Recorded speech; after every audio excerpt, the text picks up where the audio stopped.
Assalamualaikum warahmatullahi wabarakatuh. Selamat malam semuanya, salam sejahtera bagi kita semua.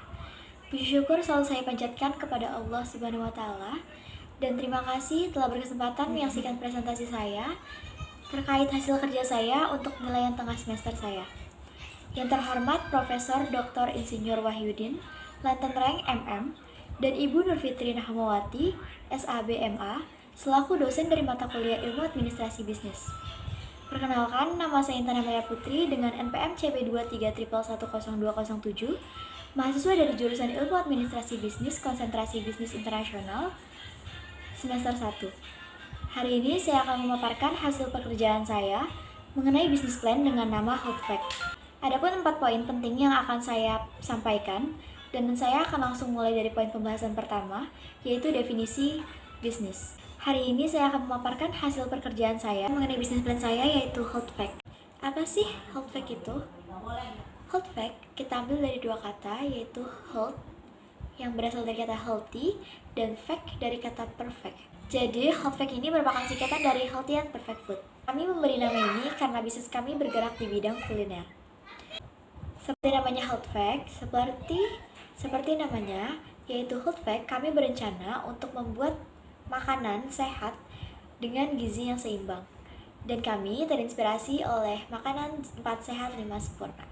Berikut adalah visi dan misi kami. Visi kami menjadi usaha makanan online yang menghadirkan makanan rumahan berkualitas dan terjamin gizinya. Sedangkan misi kami ada 4, diantaranya yang pertama adalah menyajikan makanan berkualitas tinggi, yang kedua memberikan pilihan menu variatif, yang ketiga adalah peduli lingkungan dan kesejahteraan sosial, dan yang terakhir adalah edukasi gizi dan kesehatan. Kemudian pokok bahasan selanjutnya yaitu lingkungan bisnis. Apa sih lingkungan bisnis itu? Lingkungan bisnis adalah kondisi yang terjadi di sekitar bisnis atau perusahaan yang dapat berdampak pada laju perusahaan tersebut. Lingkungan bisnis ini dibagi menjadi 2 jenis, yaitu eksternal dan internal. Yang pertama dari sisi internal, yang terbagi menjadi 5. Di antaranya yang pertama adalah karyawan. Karyawan yang kami butuhkan ini ada koki partner atau jasa masak. Kemudian yang kedua ada manajemen. Di sini kita membutuhkan 3 manajemen, yaitu manajemen keuangan, produksi, dan pemasaran. Selanjutnya yang ketiga adalah modal. Kita bermodalkan 2 modal, yaitu uang dan ide. Dan yang keempat, pemegang saham. Pemegang saham di bisnis saya terdiri dari investor atau semua penanam modal atau shareholder. Kemudian yang terakhir adalah peralatan fisik. Peralatan fisik yang kita punya diantaranya adalah branding, packing, dan kualitas makanan. Kemudian dari sisi eksternal terbagi lagi menjadi 2 jenis, yaitu lingkungan khusus dan lingkungan umum. Lingkungan khusus ini terdiri dari 4 bagian. Yang pertama adalah konsumen. Konsumen kita targetkan kepada anak-anak hingga dewasa. Kemudian pemasok, yaitu supplier bahan-bahan utama kita seperti daging, sayur, buah, susu, dan beras. Kemudian pesaing kita adalah healthy and diet catering. Dan yang terakhir kreditor, karena kita tidak meminjam uang kepada pihak manapun atau pihak bank, jadi kita tidak memiliki kreditor. Kemudian dari lingkungan umum terbagi menjadi 7, diantaranya yang pertama adalah kondisi ekonomi. Di sini kami menargetkan kondisi ekonomi mulai dari kalangan menengah ke atas dengan usia 15-40 tahun, dengan demografi jenis kelamin semua gender, pendapatan start from 2 juta per bulan, dan pendidikan pelajar dan mahasiswa. Kemudian teknologi, kita akan menggunakan jenis usaha e-commerce atau online. Dan terakhir adalah globalisasi, yaitu kita akan meningkatkan akses pemasaran kita dengan membuka cabang di beberapa tempat. Kemudian bahasan selanjutnya adalah STP atau segmentasi targeting positioning. Nah, segmentasi pasar merupakan membagi suatu pasar dalam kelompok pembeli yang berbeda-beda berdasarkan kebutuhan dasar, karakteristik atau pembeli yang mungkin membutuhkan produk atau bauran pasar yang berbeda. Segmentasi ini terbagi menjadi 4 bagian, yaitu dari sisi geografis, demografis, psikografis, dan tingkah laku. Kemudian targeting atau penentuan pasar sasaran merupakan kegiatan mengevaluasi dan memilih pasar yang akan dijadikan sasaran penawaran produk-produk perusahaan. Keputusan menentukan pasar mana yang akan dilayani merupakan keputusan strategi bisnis yang paling menentukan. Pilihan strategi ini diimplementasikan oleh keputusan manajemen tentang bagaimana bersaing dalam setiap produk pasar yang diminati. Kemudian yang selanjutnya adalah positioning. Positioning merupakan strategi yang berusaha menciptakan diferensiasi yang unik dalam benak konsumen sasaran sehingga terbentuk citra atau image, merek atau produk yang lebih unggul dibanding dengan brand pesaing. Istilah positioning ini mampu mengacu pada upaya penempatan atau penggerakan suatu produk ke suatu tingkatan yang diinginkan dan sesuai dengan perhatian konsumen. Berikutnya adalah penjelasan mengenai pembagian segmentasi yang sebelumnya saya sudah sebutkan, yang terbagi menjadi 4 bagian. Di antaranya yang pertama adalah segmentasi geografis. Segmentasi geografis digunakan untuk mengklasifikasi pasar berdasarkan lokasi yang mempengaruhi biaya operasional dan jumlah permintaan secara berbeda.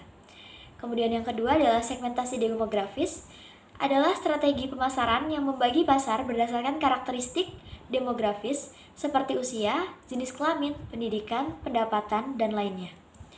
Kemudian yang ketiga adalah segmentasi psikografis, adalah segmen pasar yang didasarkan pada karakteristik psikologis dan perilaku konsumen, termasuk nilai, minat, gaya hidup, preferensi, sikap, dan kepercayaan. Kemudian yang terakhir atau yang keempat adalah segmentasi tingkah laku.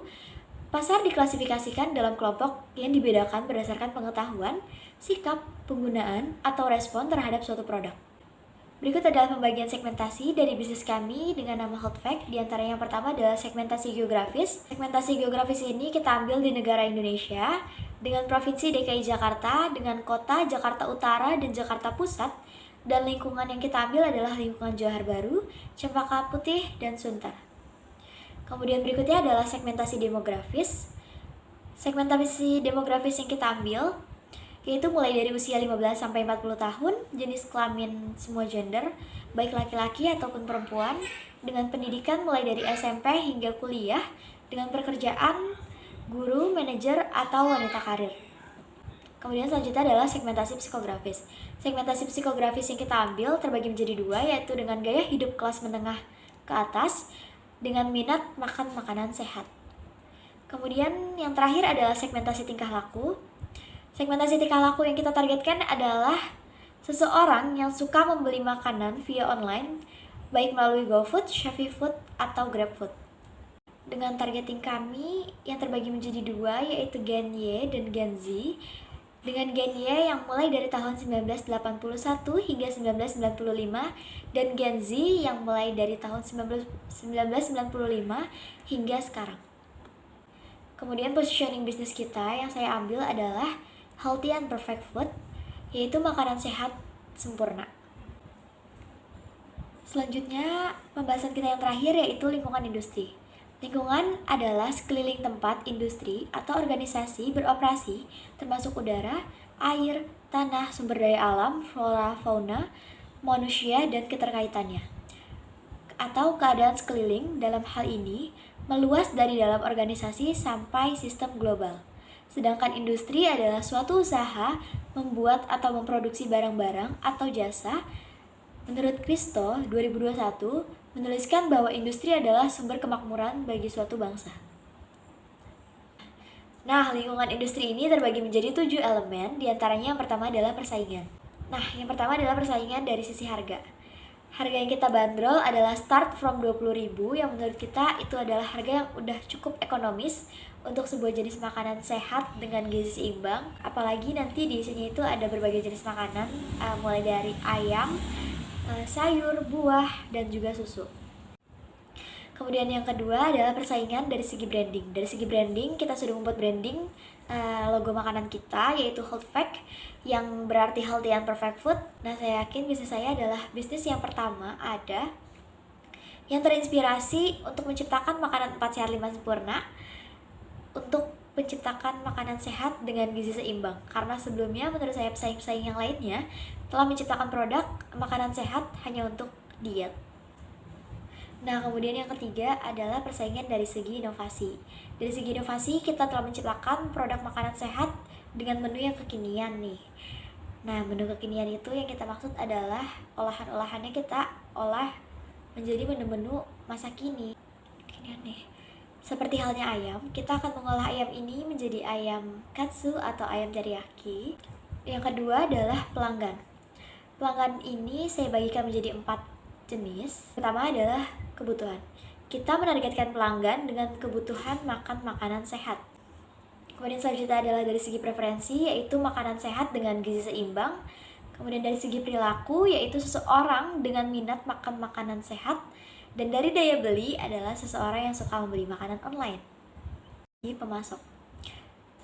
segi pemasok adalah dengan negosiasi harga, sehingga kita mendapat potongan harga dari pihak supplier.